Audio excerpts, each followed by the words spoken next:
3 up, 2 across, tap that play button 3 times, and walk through the archway into Dialogue Alley.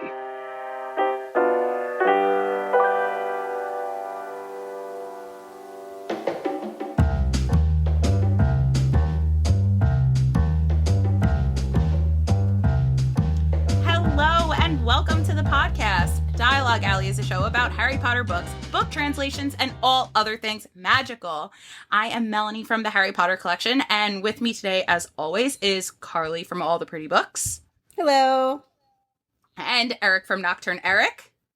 Hello, ready to scratch that quid itch today.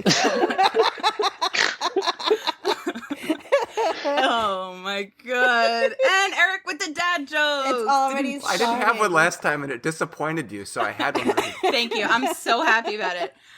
And if you couldn't already tell, today joining us is our very good friend that we talk about all the time, is Peter Kenneth, better known as the Potter Collector. Hi, Peter. Hey, guys.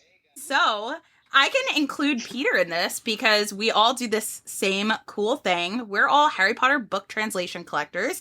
We collect Harry Potter books, different versions of books, different translations of these books, signed books, rare books, all sorts of Harry Potter books, and we all collect other cool Harry Potter things. And we have a podcast about it. That's what we're doing. Yeah. Yay. Yay. So today we're going to have a really fun podcast because we have Peter on with us. So we're so excited about it. Peter, why don't you tell everyone, if there's anyone that doesn't know you, why don't you tell anybody all about yourself and who you are and what you do and all that stuff? That is a big question, but I'll do my best to answer it. You got this. So as Melanie said, I am a translation collector, Harry Potter book collector. That's how I started out. But I'll go through the fast version of my kind of background. I started on Instagram to help other collectors learn about collecting Harry Potter books.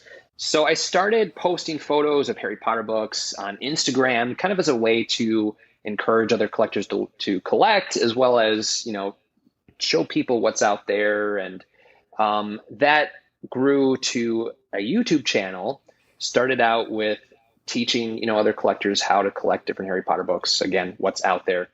And that just grew into all things Harry Potter. So the Potter Collector on YouTube is literally everything from Harry Potter books to Harry Potter merchandise, shop tours, Universal Studios, Wizarding World of Harry Potter. Anything Harry Potter you'll find on the Potter Collector channel on YouTube.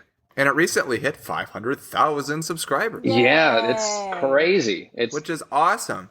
It's pretty nuts. It is pretty crazy. We're so proud of you because all of us have been friends for such a long time and really started this journey together, and watching everyone's success with this. It's really fun. This community. It's so cool to watch. Carly has such a big following now, and Peter, obviously you have this cool following now, and I feel like Eric and I are watching from the sidelines, clapping for you guys because I'm so inactive on my Instagram. I'm the worst collector, bad collector. Yeah, that's what having kids does, Melanie. I guess so. All right, I have an excuse, I guess, then. That's fine. Well, what aren't the questions that we ask everyone that's a guest on the show? What was your first experience reading a Harry Potter book, and what is your favorite Harry Potter book? First experience reading Harry Potter. So my grandma gave me the first book to encourage me to read, or actually learn how to read. I really struggled with reading until I was about 12 years old.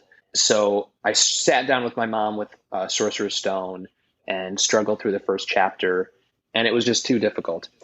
So fast forward a few months, my brothers picked up the book and they read Sorcerer's Stone. They were on to Chamber of Secrets and then Prisoner of Azkaban. And me being the competitive older brother that I was, I picked up the book again and was like, I need to catch up with my younger brothers. So struggled through the first chapter, through the second chapter, and then by the third chapter, I'm like, wow, this is a really good story. And then before I knew it, I was reading the book by myself and then reading the second book by myself and the third book. And so it was kind of literally Harry Potter taught me how to read. And it was quite a magical experience, for lack of a better word.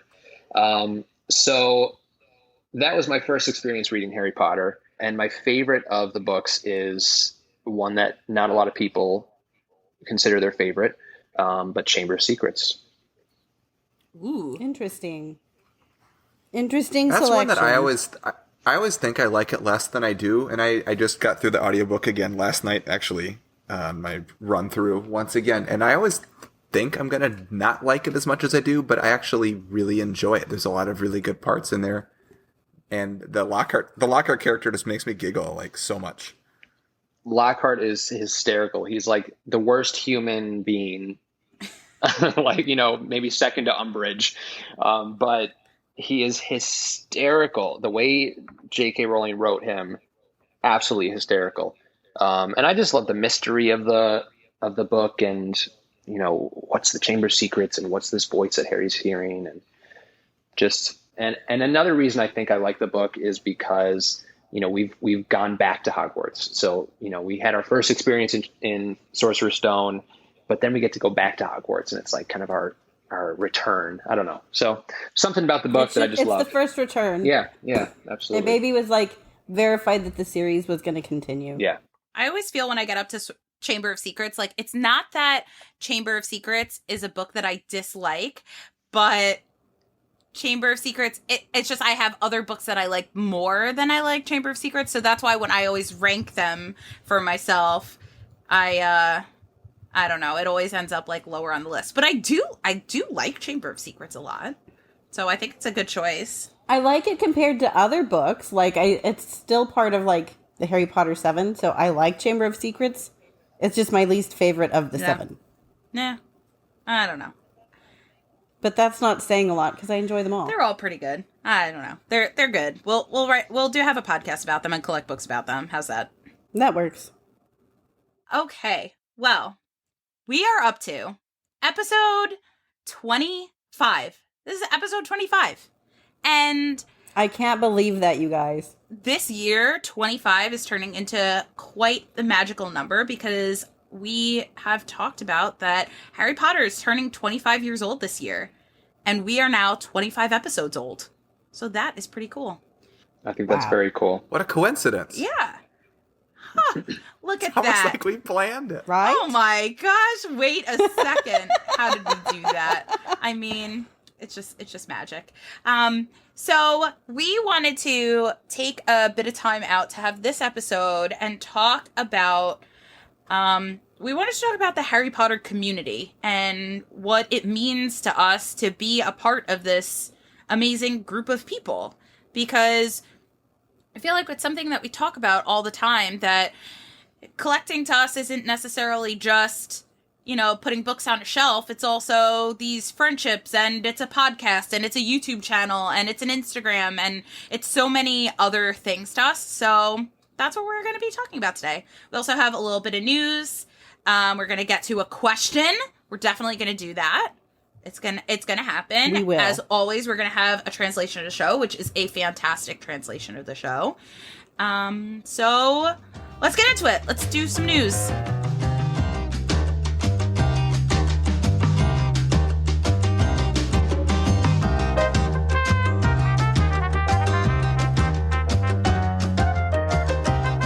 All right, so we actually have some.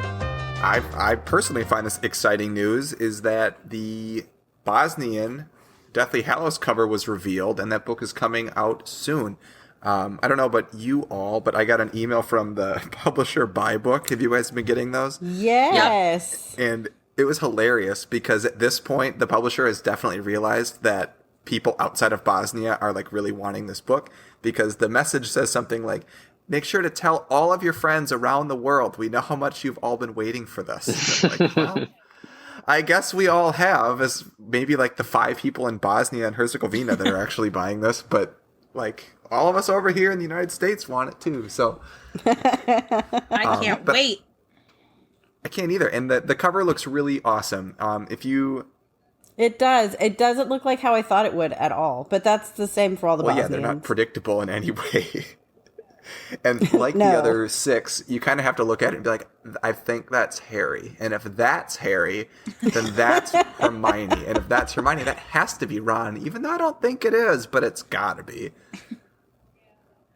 Yeah, that sounds I about think right. But- my only peeve is like we still have these books and there are still some that are different sizes, and Not anymore. Oh, That- right. I forgot about that. Yeah, they reprinted 3, so you can purchase any of I the need a 3 so I can have them any all that you the same purchase size. now. They will all be the same size. Oh, Because I've got 1 and 2 that I purchased recently, so those are the same size finally. And now I need a 3 reprint so that I can have all 7 So, of the same size. does that mean we're going to put an order in for buy book for like 4 copies of book 3 and 4 copies of book 7? I They'll need be like, book 2. what is wrong Don't with you you people? know it? I need book 2 also. I may have a spare 2, but don't hold me to it because I don't know where it is Okay. right now. Add it to my pile. The one thing about the cover is it looks like Ron is, trying to get a booger out of Voldemort's nose. Well, I don't know if it looks like, his arm is extending really long behind Nagini and the Sword of Gryffindor. I was kind of shocked to see the sword through Nagini's head. well, Spoiler alert. Spoiler. It's on the cover. That's We're true. going to post a picture of it after the That's show. I think it's not going through Nagini. I think she's just curled around it. That's what the impression I got when I looked at it. That it was Maybe. the snake was wrapped around the sword. But it's funny you mentioned the thing about picking his nose because ever since they first described Voldemort's actual appearance, where it's like he had a flat nose with slits for nostrils, and I the first time I read that, I was like, man, that's gotta be really uncomfortable to breathe and blow your nose. But they highlight it all the time whenever they talk about he has the red eyes and the flat nose with slits for nostrils. And I'm like, gross. This is gross. And then, so also, I'm selling Funko Pops on my Instagram, you guys. And that's all there is to About say time. about So- that. Yes, no more Funko Pop talk from here onward. So funny. Are you still selling books, Carly, too? I'm looking at all of the ones on my floor, so yes. They've got to go. I just haven't got a chance to post those again, but yeah. I've got a lot of books that need to be rehomed. Sounds good. And Peter, I know you just had a big sale. Do you still have stuff left to sell? No, Wow. it's gone. Way to go. Congrats. Thank you. It was quite the process. Yeah. Do you feel what number sale is this for you? In this large capacity? In the large capacity, maybe number 5. How do you feel this has gone compared to the previous 4? It went well. So this was by far the largest, and we still managed to get almost everything out in the same amount of time as the previous sale. Wow. So our system has just continues to improve. That's So I awesome. think it went pretty well. Nice. Good job, guys. Well, Melanie, you helped. I helped slightly. I bought one I did. thing. You bought a I got few fun things. stuff.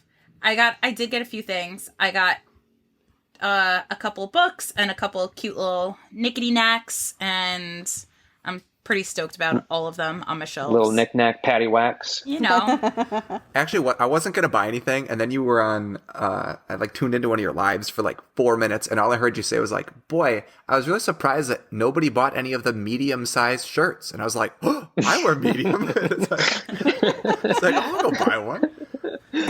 'Cause usually those sell out immediately. Anytime you go somewhere and it's what size do you want? I know, I Everyone was wants medium. shocked. So, yeah, oh well. That was That's good. really funny.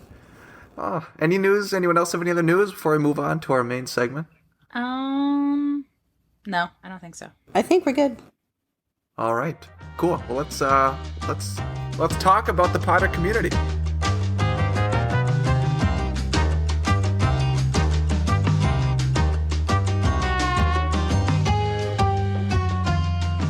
So we're on to the main segment, you guys, and we're going to talk about the Harry Potter collecting community, what it is, what do we think about it, and so forth. Carly, what is the Harry Potter community? Honestly, for me, my idea of because I'd been collecting Harry Potter since 2009, Peter? Because I met Peter really, really early. Was it 2009? I thought it was earlier than that. It may have been. Wow. It may have been 2007. We've known each other for a long time. Yeah. So I bought a book now off I'm going Peter. into my emails and I'm going to see if I can find his very first email. I know. Like, I met Peter a long time ago via eBay, of all things, and we just started emailing each other, and then it just turned into this wonderful friendship.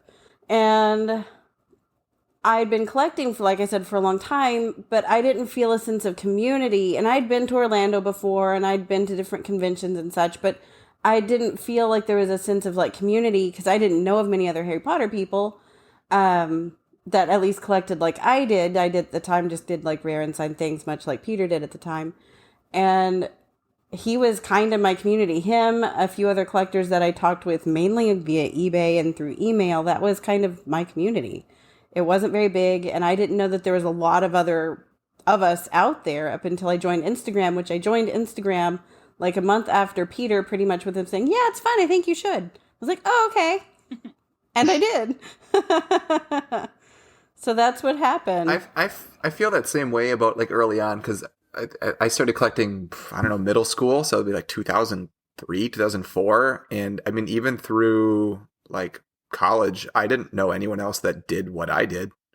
Like, yeah. And neither did anyone else that like saw my books. They're like, oh, that's cool. I've never seen that kind of thing before. And I'm like, yeah, I didn't think most people had. But then when I started like Googling more stuff, I'm like, wow, there are actually a lot of people that do this. And then so I started meeting people, which was like a big part of it. Because I feel like all of us in some way like need other people to help with certain things, because it's really fun, if nothing else. It's fun, and it's also fun for me like to help other people. And I know like Peter, that's what you said, you started your Instagram initially like to help other people learn about it. And I think that's where like that's what makes it more of a community for me, is that it's not about like just getting things for myself. It's about like helping other people find what they're looking for as well, because if they're happy, I'm happy, and we're all happy, and happy's good. Yeah, exactly. I've had a great time, and I love to help people. Like, I love to get emails from either collectors that have been at it for a while and are having trouble finding like that stubborn Asturian or a rare signed book, or collectors that are brand new to collecting and they're very excited because they've seen like one of Peter's videos, one of my videos, heard the podcast, whatever it is, and they're really excited about it. They want to jump in. They need to know where to start, and it's like, great, let's go. Yeah. I love it. Wow, that was a really good addition by me. I was quiet literally that whole time. I'm like, yeah, right, what they said. No, but I have to go ahead. I have to admit, I was also quiet because I'm still scrolling through emails, because now I cannot think of anything else except for when Carly and I first met, and I cannot find it. So I'm gonna have to try it another time. I'll text you guys, and you can update your listeners on next week's episode. This isn't the first time that one of us has scrolled back through correspondence to find out the first correspondence between us. Well, we have done that because, like, Eric and I still can't really think about how we became friends and how our like adventure started, but here we are. We can't remember the exact beginning. Like, I remember exactly when I started talking to Carly. I remember exactly when I started talking to Peter. Peter's, it was like, I've mentioned it before over like that German book club edition book, but it was actually like such nerdy, like little kid collector Melanie, like being like, I remember one of the first things I started collecting were like all of the different British variations of Philosopher's Stone. Peter, do you remember this? And I posted like a picture of all of them, and you commented saying like, hey, great picture. And I was like, yeah, you should put something like this on your channel, because on your page, because, you know, people need to know that there's more variations than just the one illustrator. And you were like, yeah, cool. I'll do that. Let me get around to it. And Peter, I don't think you ever did. I'm going to go ahead and say it. I don't think you ever posted that. So you know how when like you No, you don't know what I'm saying. You're laughing. No, but you know what I'm going to say. I don't, but I know. I don't, but I do. Go ahead. You know how you're not supposed to communicate important things through like text message, because it can easily be, you know, misunderstood. That's why I go to the payphone. Gotcha. Dial magic. Right. So when Mel first commented, I was like, who is this girl? She's like really rude. I got this rude, like she's like this rude girl vibes. And I think I even talked to Carly about it. I was You like, who's did. this- I remember this that girl? conversation. Like, she's so rude. What do you think about this or whatever? I don't know. Mel has said something in a DM or a comment or something. But now you're like one of my best friends. So it's like not rude. So anyway, you shouldn't Never judge a book by its yeah. cover. I don't know. Unless you're buying it, and then you judge away. There you go. I mean, going back to like just like our sense of community and whatnot, like we're talking about all of these early days of us collecting and us starting our friendships. And you know, it's kind of similar to something we said about the Harry Potter movies when we were doing like our analysis on the movie. How, you know, when the Harry Potter movies came out, they were the first of their kind to really come out as books being turned into movies. It was really like the start of that wave of books turning into movies. And where I'm going with that is, when we started talking, when I started talking to Carly and I started talking to Peter, like that really was like the beginning wave of this collector community, or particularly like book translation collector community. And I remember it was me, Carly, and 3 other of our collector friends. Like someone wrote an article about us being like 5 of the best collector Instagram accounts or something like that. And we like really took that to like our heads and we were like, oh my God, guys, we're like the best Instagram accounts. Like this is awesome. But I didn't know about that until, by the way, I didn't know about that article until a few years later when I was like, how did this group even start? And how did we get our name? Yeah, and I think it was Xander who was like, there was this article and I was like, oh, that's cool. Yeah. I forgot about that. Yeah, but we really were like that first wave of like these book translation collectors. And once we started posting a lot of things, then we realized, hey, wait, we're not alone. There are these other collectors also that are collecting books. And then we got a lot of friends onto Instagram also, and we crossed our friends, and now we're all friends with each other's friends and trade and collect with each other. And you know, that's a big sense of what our community is, you know, having this trust with each other, having this relationship with each other of like what Eric was saying, that, you know, as much as I want to get this rare book for myself, I want to see these other collectors get them too, because there's nothing better than seeing everyone as happy as I am when I get my Asturian book, you know, that sort of thing. So that's That's what I think. It was really fun, actually. I love watching my friends get books they're looking for. Uh-oh. Thank goodness. January 16, 2016. No. Yeah, January 16th. I met you before then, sir. No. The article. Oh, okay. The article. Oh, okay. That's Harry Potter Instagram accounts that you should definitely follow. Nice. That's cool. Potterheads will always be Potterheads, right? I feel like Melanie sent me awesome. that when she was trying to get me on Instagram. It's like, and these are the 5 accounts you should follow, Eric. think you did. I honestly think you did. It's probably. It's very possible. I Meanwhile, never even read that. Oh god. Potter Shelves was on there. Meanwhile, Potter Shelves is like completely inactive. Like we don't even do Potter Shelves anymore. That was so fun though. I know. Shout out to Topher, who, if he's listening to this, like, miss you, buddy. Love Topher. I know. What a gem. All right. Do we want to get more into like our little things that we're talking about?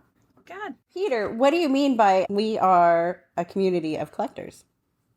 Yeah, that's part of my intro to like YouTube videos. I say, you know, hey, Harry Potter fans, Peter Kenneth here. Welcome back to the Potter Collector channel, where we are a community of collectors. And it's everything that you guys have already said, that, you know, it's a place for people to geek out with Harry Potter, to learn about collecting. And even if you're not a collector, you know, it's just a fun community for any Harry Potter fan to be a part of. And one thing I'm super happy about, and this is really why I started the channel to begin with, was I get so many comments saying, you inspired me to start collecting. So, Yeah. but that's kind of like, that kind of surrounds all of us.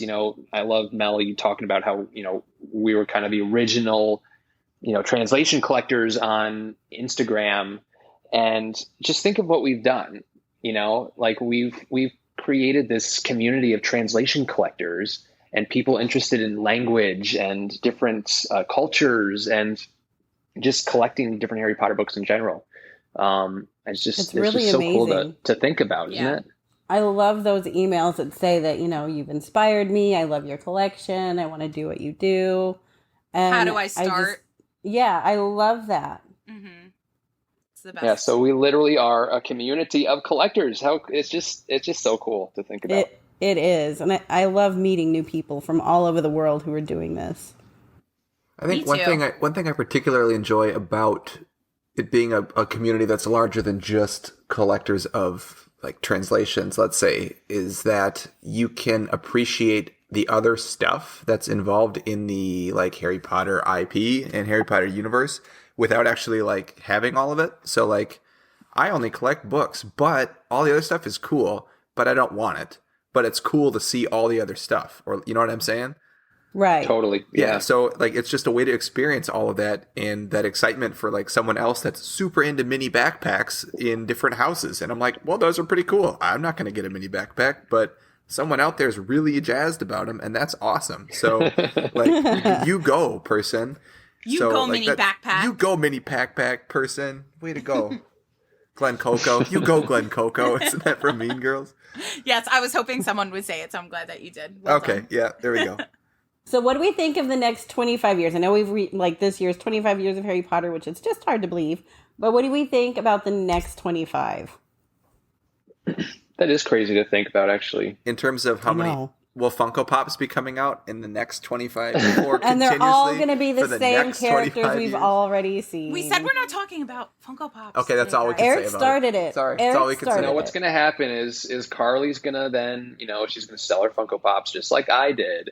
And then she's going to start collecting them again. And then in 25 years, she's going to sell them again. No, we're going to sell them off and be done. It's a vicious cycle. It's a vicious cycle, Carly. It is not. We're done with them now. They've came out with so many, and they're all the same. And she's selling the Akami though. Like, yeah, I'm shocked about that. Shocked. I still have the Akami, and I'm. I don't know, Carly. You're going to see those Funkos. I'm speaking from experience. I got mad at the Fantastic Beasts franchise. I was going to keep it because it's so pretty, but then it sold, and I'm okay with it. I'm looking at mine right now, and she's looking pretty on my shelves. She is pretty, but, here's the thing. Like, I got all my books on their shelves, and then my Funko Pops never returned to the shelves. And I was like, okay, I think this means we're done. Aw. So that's what happened. All right. Well, in 25 years, I will probably be buried and suffocated by all my Funko Pops because I still have to have. You're gonna have to have a room for all the boxes. You just have to buy a house with like 4 other Funko Pop collectors, and you guys can just take a room, and the whole house can just be Funko Pops. I'm just purely disgusted. Why are we talking about Funko Pops? Okay, I don't know. Let's talk about something else. Okay, 25 years of, like, what does that look like? I don't know. That's a great question. Because I'm actually really glad the 25th anniversary book is not what they did for the 20th. Just saying. Oh, thank goodness. It's only one book. As far as we know for right now. Shh. Like, if they do what I said, where they do like a silver edition for each book and it has like the silver side edge on the books, like I would want an entire set of that, not gonna lie. I would, totally. All they have to do is put a sticker on it that says 25 years and I'll want it.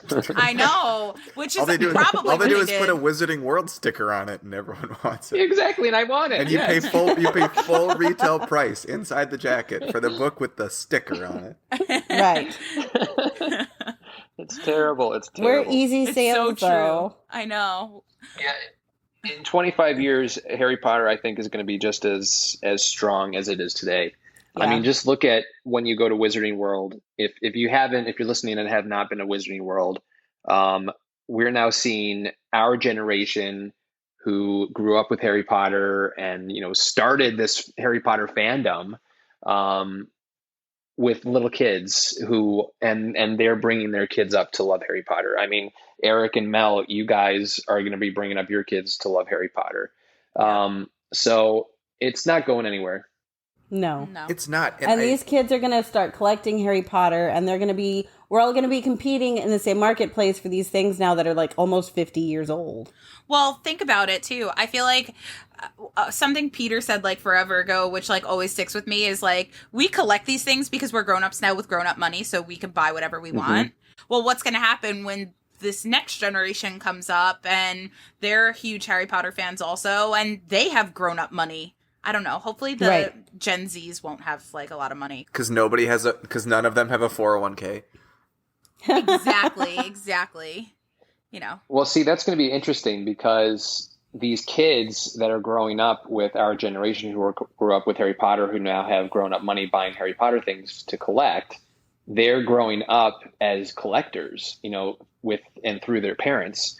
So, will it be a thing of they'll just continue on collecting and expanding on the collection that their parents have started, or will they lose interest because they've already collected as they were growing up?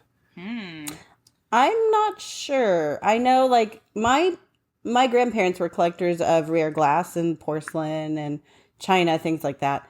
And so I always grew up collecting things. So I assumed that that's just what people did. So when I was very little, like around 3, 4 is when I first started collecting things, and it was Breyer horses. I had all these different Breyer horses that I'd buy at different antique stores, and I would actually negotiate down the price because that's what my grandmother did. And I just thought that's what people did. I didn't realize that collecting things was actually not super common. None of my other friends, they looked at me like I was a weirdo. When I would go to show and tell and show off like my latest Breyer horse, they would be like, "What do you mean you collect things? We all have toys." I'm like, no, it's not that though. It's not a toy. Like, this sits on a shelf and I look at it and I'm like, well, that's boring. I was like, oh, okay. No, I think that's a great point. I think that's, I think that is what's going to happen. The kids aren't just going to lose interest in Harry Potter. No. I mean, look at us. We haven't lost interest in Harry Potter. So no, and then we have the theme parks. We have so much merchandise that we could fit in so many houses, and they just keep coming out with more. So I don't see it going anywhere. I see, like Star Wars has quite a lot of fans from all age groups. So I see it being very similar to that. Yeah, I agree. I'm curious how many times they're going to come out with the books 1 through 7 with a new cover art design in the next 25 years.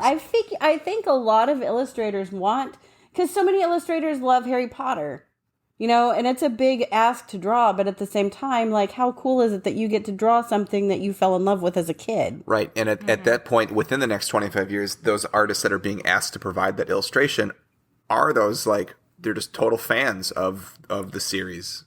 You would think. What's cool is we're going to get to see Harry Potter, like, morph as everybody kind of renders their own idea of him. Like, like what we see with the translation illustrations that have original art.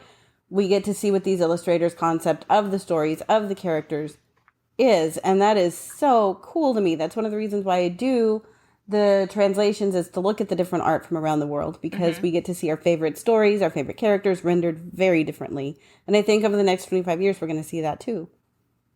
I hope so. Me too. And I hope we see new languages also. Like, I know that's something we've talked about too, but, I hope that we Klingon. see... I want to see some, like, new translations. I want to see us we'll definitely get to 100 but within the next 25 years. But, like, that's going to be such a cool milestone to, like, be a part of. Oh my gosh. I wonder Harry what Potter the 100th was translated language would 100. be. I don't know. We tried to do that once. We tried to talk it through to get to 100, and we didn't make it. No. We did not. Almost. Because we kind of already addressed this, but like with the Harry Potter community, what medium do you feel the most sense of community through? Like social media, like Wizarding World Orlando. We've already kind of addressed this, and I know for me, it's definitely on social media. Yeah, for me too. Yeah, like I had been to Wizarding World before I got on Instagram, and I met people, but it was like, okay, y'all are fun. Bye. Yeah, I feel like social media was the start, and then, I mean, this is how it is for us. Eric, you'll join in on this one day, but like for us, is we met on social media or started talking on social media, then we met in person and, you know, started going to Wizarding World together. Then we started going every year. We would go together. The next thing I know, like, you guys are at like my bachelorette bash where I had all my friends go, and then you're at my wedding and you guys are some of my closest friends. So like, that's just how it works out. My favorite times in this community too are just being completely immersed. And when we go for like Harry Potter celebration or Harry Potter not celebration, every year, my favorite moments are like us sitting on the stairs, eating ice cream, just being immersed in the world and seeing our friends and walking around and being like, oh, wait a second, that's so-and-so, and I saw this person, and saying hi to people that we know, not just people like that are coming up to Peter that are like, oh my gosh, you're the Potter collector, because that happens all the time too. But it's us, like, I think of my Harry Potter community as like us sitting on some stairs eating ice cream, yelling at a dragon. Like, that's what it is. I loved that. Well done, girl. Well done, girl. Well, you, Melanie, well done. But I was talking about the dragon. I know. But yeah, that's my thought. And I know for me, like what you said, I've met some of my favorite and best friends via the social media end of it, like from all over the world. And then there's people like Eric that we haven't even met in person yet, just because, you know, COVID happened and then the world got weird. But I feel like it's weird to think that I don't know him in person, or like Adam. It's weird to think I've not met Adam in person because we talk all the time. Mm-hmm. You know, and then I met my friend Eve over in Wales, and, you know, it's just, and I've met all these wonderful people in Italy and Spain and France and so on. And it's just, it's so much fun, you know, because we talk quite a bit, like, and even like we get into personal stuff, and they've been like, with personal stuff, these people have been some of my rocks. You know, so it's not just all Harry Potter stuff. Like, it transcends that, and it becomes a vital relationship in lots of ways. And it's just one of the neatest things to be a part of. I agree with that completely. Mm-hmm. Eric, we'll meet you one of these days. Like, one of these Someday. days, you're going to come to Orlando with us. You'll I'd join love to. in. That'd be awesome. Yeah, anytime. You can eat ice cream with us and yell at the dragon. I can't even remember. Yes. I can't even remember the last time I was there. I think I was there. When did I go? It's my first year of teaching, so it was like 8 years ago. Oh, that's too Oh, wow. long. I know. But then, I mean, it's hard because I'm a teacher, so the only time I can go anywhere is during the summer, which is always the most expensive. And now I have children, and they're not old enough to quite go yet. So I'm kind of in this life. I mean, I'm taking Nora with me in January. I'm just saying. She's coming with. I'm also bringing my mom so she can watch Nora so I can go on the rides. But Mom was a given anyway. She always comes, like, because she loves hanging out with Peter and Carly just as much as I do. She's like, wait, what do you mean? We were thinking for a little while that we might not be able to go to Orlando, and she's like, but I've been looking forward to it. We have to go. I'm like, okay, Mom, we'll go. Like, no problem. We'll go. We'll see Peter. We We'll see love Carly. Mom. We'll go. Yeah. No problem. No problem, Mom. We haven't even really talked about conventions, though, have we? No, we didn't. Have we all kind of, but have we? I know I've been to one. Well, is it? I feel it. I don't know. Uncelebration feels kind of like a convention to me a little bit. It does. I guess it does. Even though it's not, it kind of is. I've never been to a convention, and to be completely honest, like, conventions they've never really interested me. Yeah. I don't know why. I have a lot of friends that would always go to Comic-Con, either one. We have a Comic-Con similar type convention in the Twin Cities here that a lot of my friends go to as well. I don't know. It just never seemed to be something that I would really enjoy, because I'm just very interested in, like, the books and the book translations, and the people are awesome. But, like, I would go to, like, meet the people, like to hang out with you guys. Like I wouldn't go to see the stuff necessarily. Right. If that makes sense. So I feel like if I'm going to meet the people, I'd rather go to the Wizarding World with you folks than like go to a convention and have you like really try to convince me to like wear a costume. Because that would be... we'll convince you to wear a costume anyway, whether it's at Wizarding World or a convention. Wow. So right. But I'd be that guy walking around like, who's that unhappy looking fellow in the wizarding robes with the scarf? And you'd be like, oh, that's Erik, and he's the one that kept reminding us that it's 98 degrees outside with 100% humidity.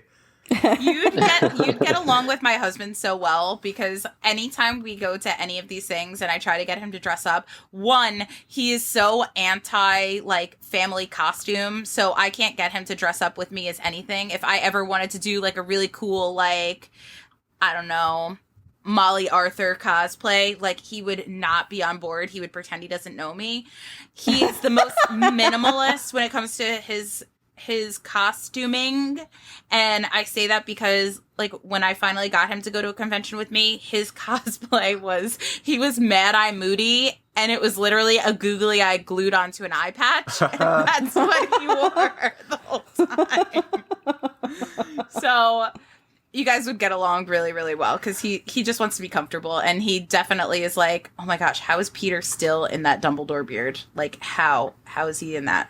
What is he thinking? Yeah, Dumbledore in 90-degree weather, 100% humidity is not I would fun, think that would be so uncomfortable.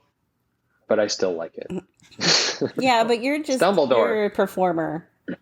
But I think this illustrates like the point from the previous question that we talked about, like which medium do you feel the most sense of community? Like I'd almost feel like you could add which medium do you feel the most sense of comfort, because like there are tons of different ways to connect with other collectors. Like there is the social media. You can go to the Wizarding World with a group of people, or you can go with your family, or you could even go by yourself, right? Or you could go to conventions. Like there's just so many ways to participate in this universe that there's something for everybody, right? There's something for everyone to collect.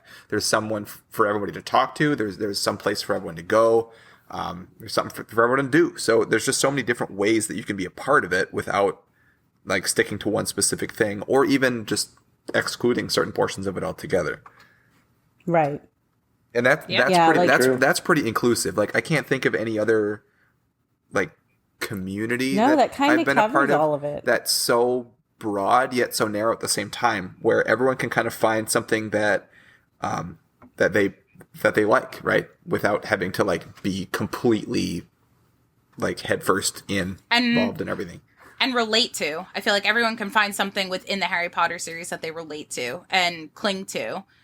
Yeah, because definitely. There's so many themes in these books that, you know, and it doesn't even have to be a theme in the book that, you know, gives you comfort. It could just be that you read the books at a time where you were struggling in life and that gave you comfort. And because of the fact that I think of that, I might find a friend at a convention that I go to that went through something similar, and now that's my new best friend. Like, you never know, but stuff like that happens with Harry Potter in this community all the time. That's just what it's all about.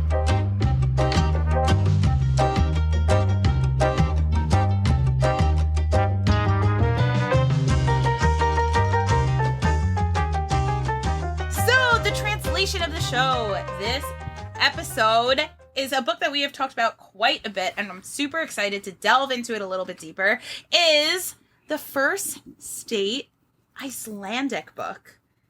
It is a book with a unique cover art. It has a... what's a good way of saying this? It has a very unpronounceable translator and title. Who wants to give their best try at saying the title of this book? I feel like we should let our special guest do it. Oh, no. So, Harry Potter og Wittgensteinen. That's probably it, honestly. It's just a lot of N's in it. There's a lot of Viskasteinen. Viskasteinen. I think you can add as many n's as you want. No. All right. The translator of this book is Helga Hera Helga Harald's daughter. and Tired. it's possible. You might be right. Close enough. I might be wrong. I'm going to say. What's interesting that I did find out is that she translated in Icelandic all of the books except book 5. Book 5 was a different translator. I wonder why. I don't know. But fun fact, it's a different translator, and I will not make Peter say that translator because we're not talking about book 5. We're talking about book 1, so we don't have to talk about it. Peter, do you want to give a shot at the publisher? That's all you. I don't know how you would pronounce Bjarder. I would think the J would be more of a Y. I think it's it'd be Yarder. It's more of a Y. Bjarder. I think it's Bjarder. Bjarder. Bjarder. That actually sounds kind of Icelandic when you say it that way. Bjarder. Bjarder. Bjarder. There you go. Good Well, Sounds like Italian. I guess it's our Bjarder. the accent. It almost sounds like you're saying B. Oh Arthur, my goodness. the actress. Maybe that's what the publishing company was channeling. Who knows? I'm sure it was. Before we delve into the book, just a little bit more on Icelandic. It is a North Germanic language spoken by about 314,000 people. So it's not as many in comparison to a lot of the other countries that we've talked about in the past, or other languages we've talked about. No, but that is like the population of Iceland. So yeah, I was going to say the majority of the people who speak it are Iceland, where it's the national language. It's most closely related to Faroese, which is really cool. That's why the titles of book 1 are so similar. See? But apparently they're not, you can't understand one. You know how there's, different dialects of Spanish? They're not mutually mutually intelligible. Yeah, exactly. So they're not mutually intelligible. I knew there was a word for it. All right, so aside from the 300,000 Icelandic speakers in Iceland, it's spoken by about 8,000 people in Denmark, 5,000 in the United States. Whoa. And about 1,400 people in Canada. So not that many Canadians, but there's a little handful of Canadians speaking. I'm curious where the 5,000 people are here. Are they? I don't know. Spread out I bet all they're over, professors in linguistics. Yeah, I don't know. Yeah, they've got to be. Or different immigrant groups early on, settled in different pockets of the country. So there's different communities that are more prevalent in different parts of the country. I think there was a town that was. I think there's a town that actually at one point was all Icelandic, people all out of Iceland. But the only reason I vaguely remember this is Harrison, another Potter collector, who speaks every language known to man, just about, tried to do something he tried to find something from them. I forget what it was. Maybe it was a reading for the Book That Lives project, and he actually called somebody there, and they're like, no, we haven't spoken Icelandic in years. Oh. So that could be part of where the pockets were, is that, there was these communities, and they've since stopped speaking the language. Got it. Well, this book in particular, talking about, or getting back to the book, on a rating scale of 1 to 5, not getting into our TOTS scale yet, but on a rating scale of 1 to 5, how hard would you think this book is to come by? How rare is this book? We're talking about the first date? First date. Yeah. It's a 5. A first date is a 5. First date's a 5. I would say it's quite rare. Yeah, I would say a 5. You just don't see them all that often anymore. Second date is quite a bit more common, it seems. They're coming out of the woodworks. It's not uncommon to see them up on eBay. But that's still closer to that's still closer to a 4, I would say, even. Yeah, I think so too. A 3 or 4. There was But first date, there was a time where first date I saw quite a few of these on eBay, and by quite a few I mean 5 or 6 within a year sell on eBay, which I think people, just like the Greenland thing, right? People are like, oh, hey, people are buying these books for this book is worth money. So I they're have digging one. them out of their sister's closet, or they're going back to their parents' attic and rummaging through and finding one. But they just don't show up really now. No. particularly first dates. I mean, I feel like there was a time period when we were all after this book and didn't care if it was a first or second date. And to clarify, the first date has, instead of it saying J.K. Rowling as the author, as it should, it says Joanna Rowling, which is not her name, but that's what the first date says, which is interesting. Especially because the spine says J.K. Rowling, but the front says Joanna.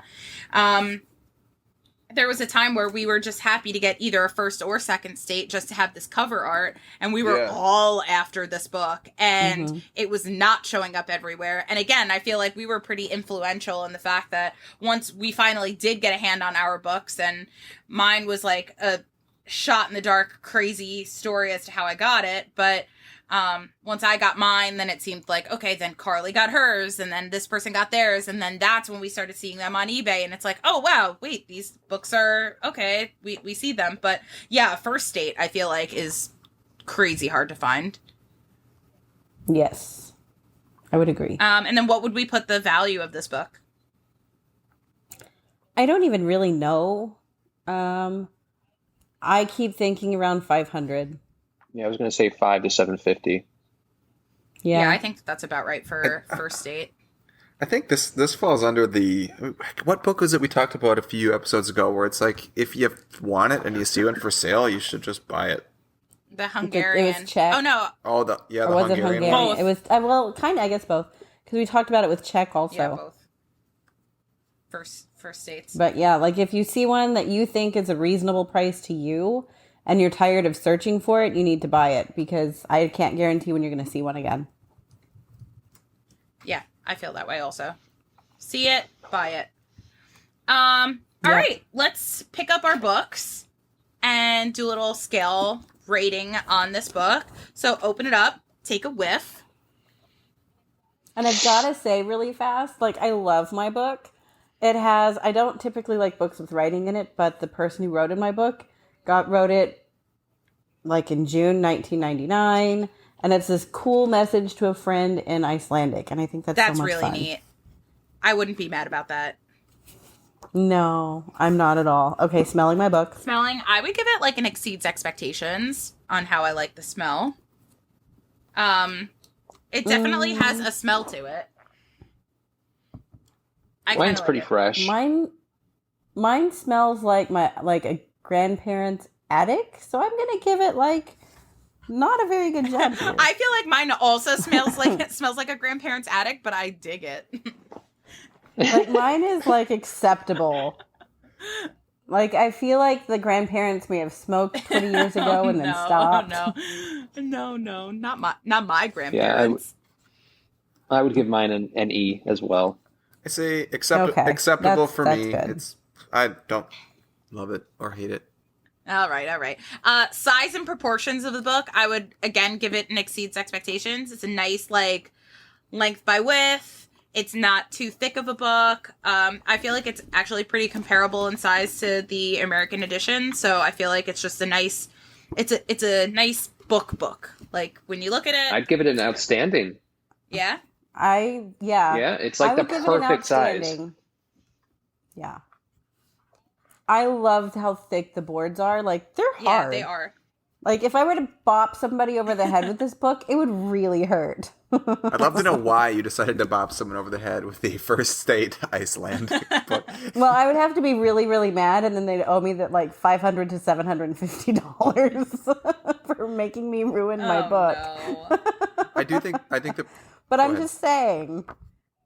Oh, I'm just saying, like, if I needed to, it's a good weapon. I agree with the outstanding. I think it's a great book, and I don't know. Not everyone's hands are the same, so it's... But I'm not talking about how it feels in my hands. I'm definitely not talking about that. We did not jump the gun. I was so good about that. I'm talking about the proportions of the book compared to my hand, and it's a good size book. It doesn't feel too big. It doesn't feel too small. It feels just right, Goldilocks. All right. So perfect. Well done. Good job. All right. Well, how the book feels in your hands, I would give it an outstanding. I think that this is a nice, like, it is just perfect. I love when I open it. Like, again, it reminds me a lot of like the American editions as far as like how it feels to me. It just feels like a nice substantial book. So how it feels in my hands, I would give that an outstanding. It's well made. I would agree. Sure. Yes. Like what we just said. And I like the weight of it. Like, it's not going to be a book that I'm going to drop. It's going to be a book that I know I'm going to be holding. It feels really nice in my hand. My hands are actually pretty small. But it's a very good size. Yeah, definitely outstanding for how it feels. It's smooth too. It just has a nice finish on it. I know. I love the sheen of the cover. Yeah, it's really nice. Quality of the book too. I feel like we could either say like an exceeds expectations to an outstanding. I feel like mine is like cracked in a few spots, but like to me that means like, ooh, someone must have really loved what happened on that page. Like that's kind of what's in my head about it. So, but that being said, like if you look at the spine of my book, it doesn't look like it's been cracked. Like it still looks beautiful and brand new. So, right. Good quality. I would say outstanding as far as made. This book itself is still really nice and square. I will say my second state has a terrible spine lean, so I'm not sure how it stands up to reading all the way through. But the first state looks really nice. Like it's still got a good shape to it. And these were published in 1999, so a ways ago. And it still looks very good. Like it looks like a book that I could have picked up at a bookstore this year. Yeah, it's a nice book. Are we talking about the book we own, or just the quality of the book in general? You could say either. I would definitely give it an exceeds expectations for the quality of the book. Okay. Yeah. I think a good way. I love talking about these books with other people that have them, because obviously a book from 1999, it's not going to look the same for all of ours, right? So like part of determining the quality in general, like Carly, you have a book that it sounds like it's been read more than my copy. My second state has. Second My state. first state looks brand new. Yeah, mine's brand new, but like it definitely like someone's thumbed through it. Like there are a few like, you know, when you're reading through a book and you could tell that like the spine's been cracked at a certain page because like someone loved something that happened on that page. You mean like page 152 in my book? See? What chapter is it in? I want to know. Oh, I don't know. Chapter 10. Like I don't like if I open my book, it doesn't open. Like the spine's not cracked at all. Oh, don't do that. Don't touch it. Don't touch it. You know I'm not. Don't you touch it. All right, let's talk about the cover art for this bad boy, because I give it like an outstanding plus. I love this cover. That is part of the reason I needed this book, is because I just love this cover. I love it. When I saw the second state at Peter's house when I went to his house in like 2015, 16. And I asked Peter, I was like, why is his head bleeding? And he was like, he looked at me like I'm probably stupid. And he was like, no, that's his scar. And I was like, oh.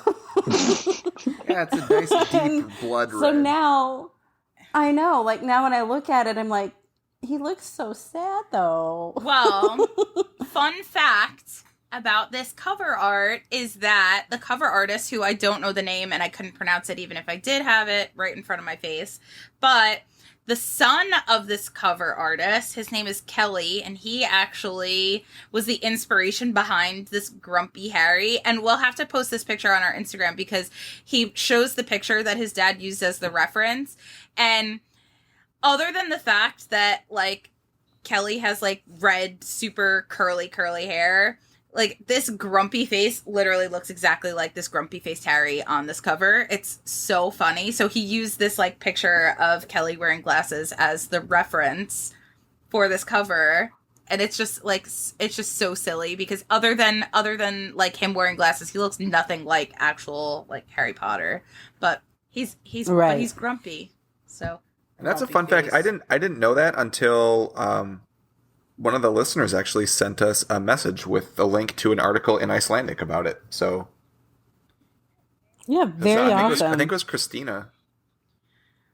Oh, okay. Well, what's also funny about it is in the picture that he has that's like used as a reference. He's wearing a tie as well, and the tie has black and white stripes, and it's very similar to the stripes on Harry's tie on the cover, except that on the cover Harry's tie is yellow and black, which drives me bananas because he is not a Hufflepuff. No, he's not even sorted yet. No. That's why I think he's so grumpy, is because they sorted him into Hufflepuff, and he's not a Hufflepuff. I think he's grumpy because of the just sheer amount of air pollution that's taking place mere feet from him. I think he's grumpy because the sky is red. And I don't know about you guys, but that is not a good sign. That is not good. Not good. I'm curious, like, it looks like there's another train, like, right next to the train. That looks very modern. Like a speed train. Yeah, so like a bullet train. Platform 9 3/4 is actually not as private as we thought, according to the Icelandic illustrator. Oh, boy. Nope. But final Well, thoughts. I didn't notice that. Sorry. Go ahead. That's crazy. That is crazy. That's the first time I've noticed. They literally took the exact same. That's like an identical speed train to the British cover by Thomas Taylor. Huh. Oh. Pull up the cover. It's literally the exact same train. It is the same train. I have it right next to me. But I never even noticed that it was on there until you said that, Eric. And then I was like, wait, I've seen this before. Oh, it's on Thomas Taylor's cover artwork of Philosopher's Stone. Well, Peter, did you know that on the Romanian second translation, it's just a zoomed-in picture of the Johnny Duddle cover art? He did. I did. Of the Johnny Duddle one. I didn't know that at all. Of Romanian. Oh, the new Romanian. Oh, yeah. Yes, I did. Everyone, like... Yeah, Eric had no idea. It's like looking at it, I'm just like, He I learned like in how a they focused podcast. on one specific part of the image, and they're both like, it's just a zoomed-in picture from the Johnny Duddle cover. And I'm like, oh. And I got two private messages that were like, I didn't know that either. It's okay. Thank goodness. Oh boy. See, the community is always there to make you feel better. Aw, yay! But it bringing just shows, back. though, like, one of the main reasons we started doing this is for the art, right? The art is so cool, and it's Yeah. I just It's so different love if it. nothing else. Like, this cover's not among my favorites. Like, if I were to look at it and be like, oh, wow, I'm inspired to go do things today. But at the same time, I'm super excited that it's in my collection. Can we talk about the back cover, too? Yeah, I was going Yeah, to. I love the back cover. I Oh, the love back that cover is picture. absolutely fantastic. I love it. It's so... It looks like how I'd want Santa Claus to be, which is not accurate for what we're talking about, but it's still true. He's just charming. He's got his like cute little long beard. He's wearing like a fedora. He's got a pipe. Yeah, he's got a great mustache and a really good beard going on. And there's a book behind his head that it looks like he's resting his head on. Aww. Or he transfigured his body into a book and just kept his head. It's possible. I don't know. That is not what that's not what I would want Santa Claus to look like. Like Oh, well, I like a it. pipe and in a I wouldn't fedora. want Santa Claus Smoking a smoking. I'd say, pipe and- Santa, you've been around for this long. It's gonna Like, it's I gonna feel kill like you. that You would be gotta like what stop. Santa looks like in his off time. Like, he's not working, he's relaxing at home, Wait, looking all cool. is Dumbledore Santa? Oh, guys. I think that's a different topic for a different Oh day. my gosh. Now we're gonna keep the But kids yeah, up at night. I love the back cover. Yeah, it's great. So do we want to give this book an overall letter from the top scale, Melanie? I mean, I'd give this book an outstanding. I love this book. I love it. Yeah, I same. loved getting this book. It meant so much to me. I tried so hard to get it. Finally getting it. Love this book. Love this book. Same. I'm torn, but you know what? I feel like now that you said like getting this book, I love getting this book too. So just in general, I'd say it's outstanding. It's unique. That's like all the points it needs for me, but the quality of it in general is good as well. So outstanding. Good call.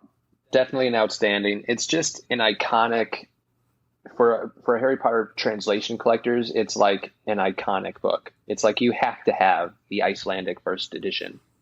You know, Oh, totally. Yes, you just have to. I would agree with that. And we talked about I would a few agree. episodes ago on our episode about like books or translations that had unique art for book one, and then they just like conformed to either UK or US book art. Like, this is one of them. Like, it was only book one that had this, and then the rest of them were Grand Prix. So, like, if you were collecting Icelandic books, this is the one you want out of the options. Absolutely. Yeah, like, if you're going to only buy, like, one of the covers, either the first or second state is where I'd go. I agree with that completely. You guys, there's actually a copy of the first state Icelandic on eBay for $490, which, in my opinion, is a good price. I think that's a good buy. It's less than what we valued it as, and I would still say it's in the $500 to $750 range. Absolutely. What's the condition? It looks to be very good plus. Okay, yeah, that's a deal. So hop on eBay before I get there. And I've you're actually listening. asked about this book quite a bit. Like, when I post about it, I get a lot of, not that I've posted in a little bit, but like when I post a picture of the Icelandic, I get probably 5 to 10 DMs wondering, like, where can I find it? Can you help me find it? And so forth. So they're not around. That's right. I think if you're just after the unique art aspect and don't care about, like, the name misprint first state, like, you don't have to spend as much. But it's still a lot. No, you can get the second state, although those are becoming harder to find as well. Right. So there is that first state, but there are a few inexpensive and what looks like some pretty nice second state copies on eBay too. This is a rare opportunity. This does not happen. No, it doesn't. Jump at it. And I like how you're shopping on eBay while you're podcasting with us. Oh, guys, I have been multitasking. talking about collecting. I've literally been on eBay this whole time because we're talking about collecting. You bought and I'm 19 what's on I eBay? love in it. the last hour. I love it. I love it. I feel like we all always have an eBay tab open. I remember once, actually, there was something Peter was looking for, and he'd sent a message to somebody who said they'd post it, but Peter was flying somewhere that day. So he messaged me, and he's like, watch eBay. If you get this, buy it, I'll pay you back. So then, like, he was texting the whole flight, and he's like, is it up? Is it up? Is it up? It's like, no. No, you weirdo. And that's how we roll. And the captain said, would the gentleman in row 13B please turn his phone off? We need to take off. But I forget what it was, but you did wind up getting it. I remember that. They posted it later. I forget what it was evening. too, but yeah, I remember that, but I don't remember exactly what. It was a harder to find translation, but I can't remember which one now, because this was like 2017. But yeah, like you were texting, I think it was like Chicago to Orlando is where you were going. Probably. Sounds about right. It's like the only place I fly. I love Orlando. So like every 20 minutes, we were talking about other things, but every 20 minutes, have you checked? Like, yes. I've got it on refresh. I can't do any better. But yeah, you got it. And that is how we do things. Yeah. That's how we roll. And that, again, is the community we're part of. Yay. Yay. Bringing it back. All right. Do we want to get into a It's quick question time, I think. Let's yeah. do it. Let's get into our question.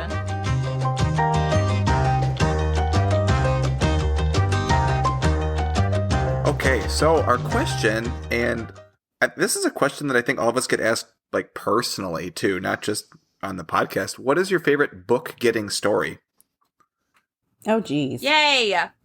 I feel like we talk about this all the time, and we're always like, we'll talk about it one day. One day we'll get to talk about it. But I feel like today's a good one because Peter can tell a good book getting story also. Yes. Who wants to go first? Was this a question from a listener? Yeah, this is a listener That's question. fun. That's awesome. I have so many. So I think actually the one that is most salient for me, and I have so many wonderful book getting stories. You don't have 13,000. Wow, jump the gun. 13 million. 1,300 books in your collection without having some fabulous book getting stories, right? Right. But the one that is most salient to me would be, I think, my Greenlandic, because that book broke my heart. Like, I tried to buy it, it fell through. I was offered another, it didn't work out.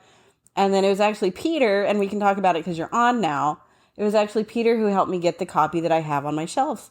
And it just really worked out. It was fabulous. I got a great deal.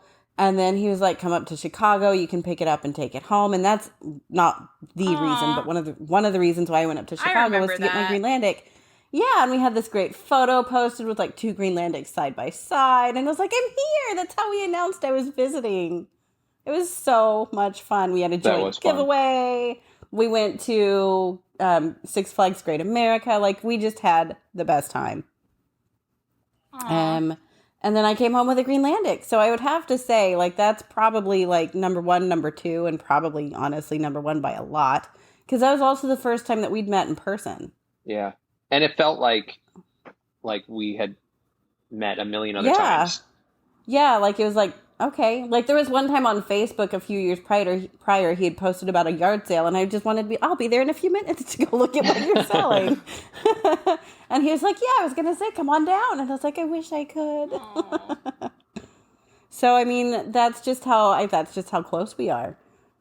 Aww. But yeah, I would have to say the Greenlandic is probably my favorite book getting story because of that. That's a really good book ending story.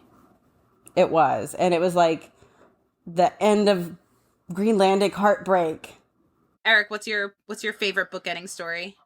I mean, it's hard to pick one, right? Because like there are so many different times where like a specific individual has gone out of their way on a trip they've gone on to get something for you, and like it's been more than just like I'm at the airport, I'll pick it up, right? There's been some that like I looked in 5 bookstores and I walked around the city for 3 hours, but I found one, and like that in and of itself is just incredible that there are people that are willing to go out of the way to do that. For someone they don't even know. Well, these are people. Like, well, yeah, there are those people that I'm talking about. People that I do know that I'm like they're on vacation and they spent 5 hours of their vacation looking for a book for me. Like that's pretty cool. So I applaud all of those people. And then there's always something special about getting one yourself when you're traveling. Yeah. Like especially one that you don't have. So there's that. But I think my favorite book getting story is my last book that I got when Sean and I were both looking for the exact same book to finish our translation collection for book 1 with the Malayalam book, and we both got a copy. It was crazy. So like I spent a lot of like one evening knowing that I was going to regret staying up all night, like texting Sean, who was texting this guy from India, to try to get these books because I had to get up with my kids the next morning. But it ended up working out. So just like putting all that effort in and knowing that was so knowing cool. that like he was able to finish his collection and I was able to finish my collection, and we were both at the point where like, hey, like we're doing this. So it was awesome. So the fact that he reached out to me, that was like, hey, do you have any contacts here? And so we were sharing all of the information that we knew to help each other, and we ended up getting a couple copies of the book. So that was crazy, especially after no one had seen a copy of that book sell like since I had started collecting like hardcore 4 years ago. Like I hadn't seen any of these books sell.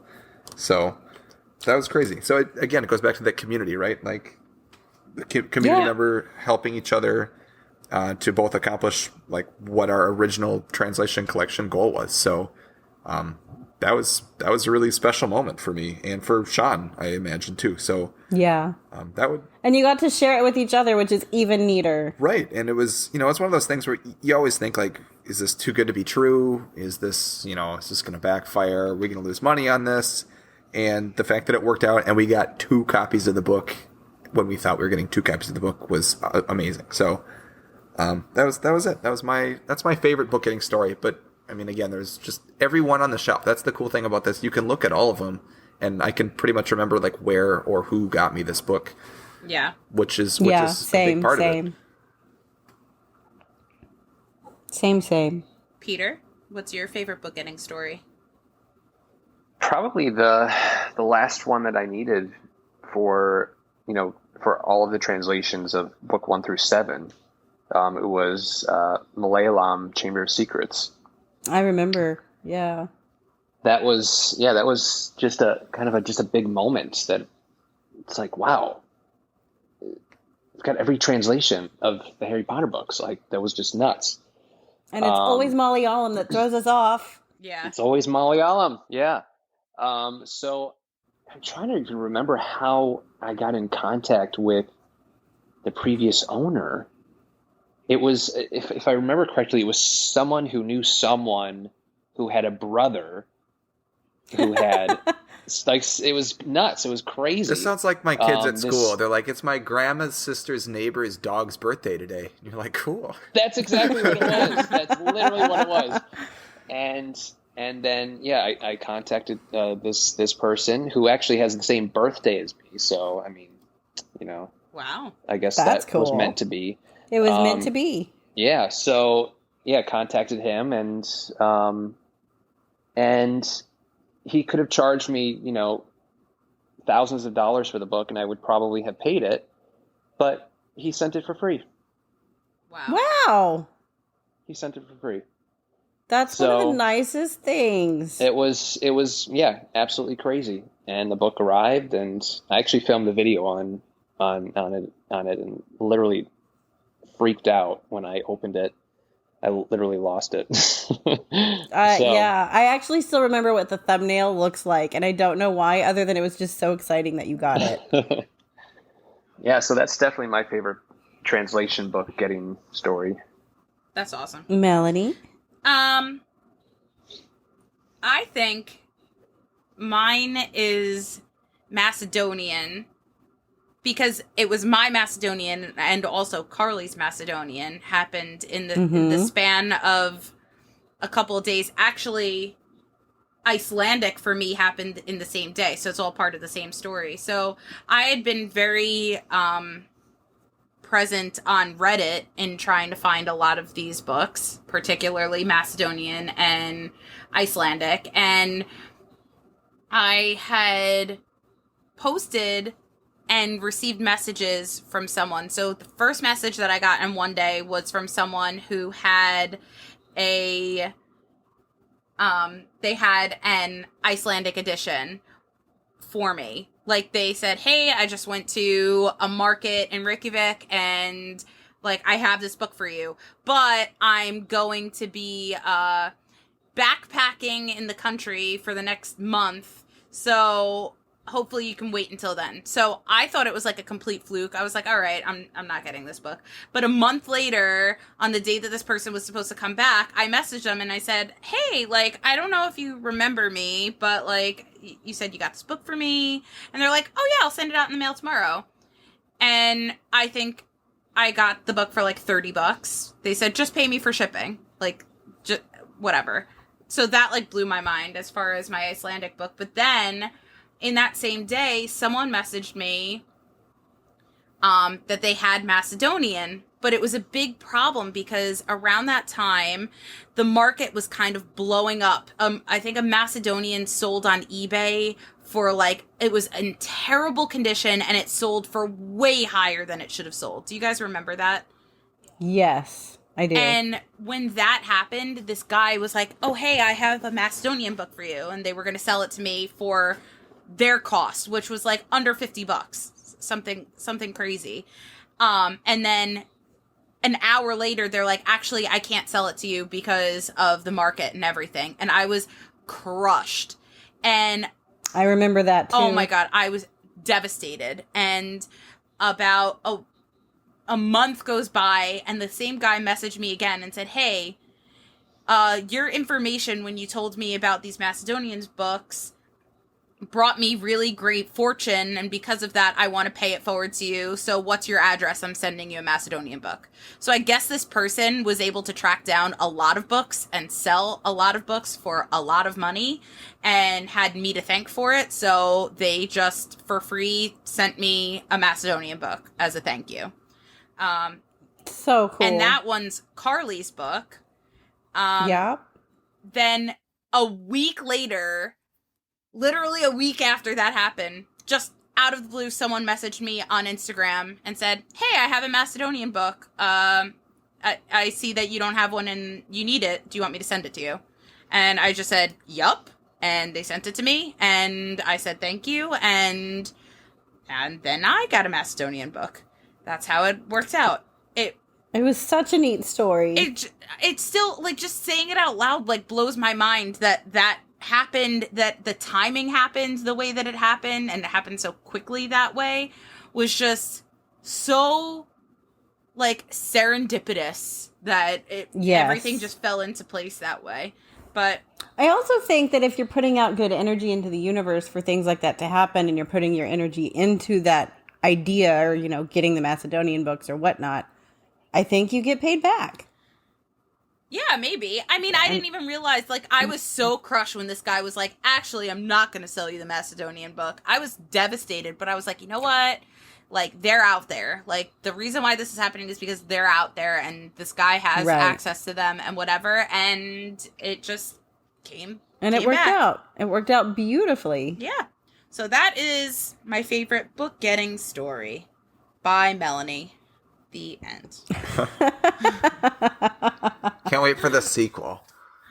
I hope there is one for another crazy book that I'm looking for. But now all the books that I'm looking for aren't like, it's not like a big 6 book or anything crazy like that. No. It's like I don't know. Well, now that we're all kind of caught up, I'm waiting on new translations to be published. Like, we're able to buy them as they come out now, which changes the dynamic, wonderfully, actually.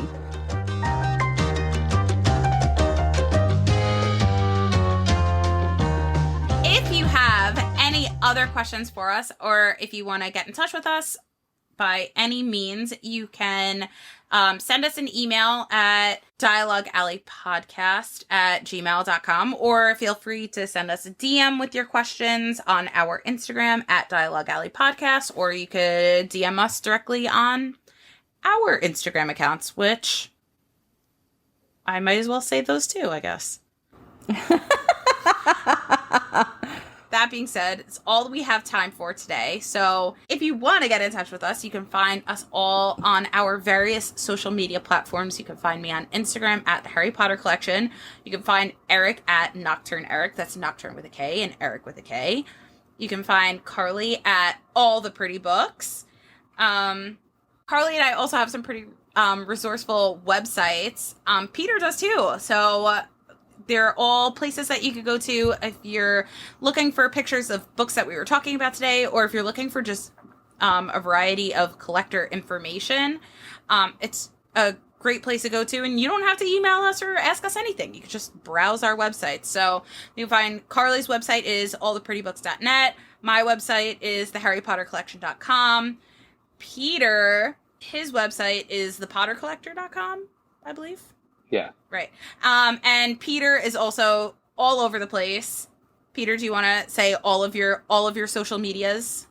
YouTube, The Potter Collector. Instagram, The Potter Collector. Facebook, The Potter Collector. And Twitter, Potter Collector. Because The Potter Collector was too long. It's the worst. Oh, boy. And remember, you can find Dialogue Alley on Apple, Google, or all of your other favorite podcast hosting locations. You can find it on whatever you're listening to us on right now. You can also find us on Instagram, which is where I said that you guys could send us DMs. But if you want to look at any pictures of things that we talked about today, that's, again, Dialogue Alley Podcast. If you like what you are hearing, please leave us a review. You can leave us a written review. You could leave us some stars. Either of those would be great, but a written review lets other listeners know what our podcast is all about. So it's awesome to leave us a review. Also, tell your friends, tell your cousins, tell your mom to listen to this podcast. My mom is like, I don't know, she's going to have a bumper sticker soon that says, like, my daughter has a podcast. Like, my daughter's on honor roll. That sort of thing. And Peter, thank you so much for coming on with us today. We had an absolute blast having you on with us. Thanks for having me. That was really fun. I enjoyed it. So hopefully I can come back sometime. Anytime, buddy. It was great having you. So with that, now it is time to walk back through the archway and into your daily lives. We will catch you next time. Bye. Bye. See ya. Keep collecting.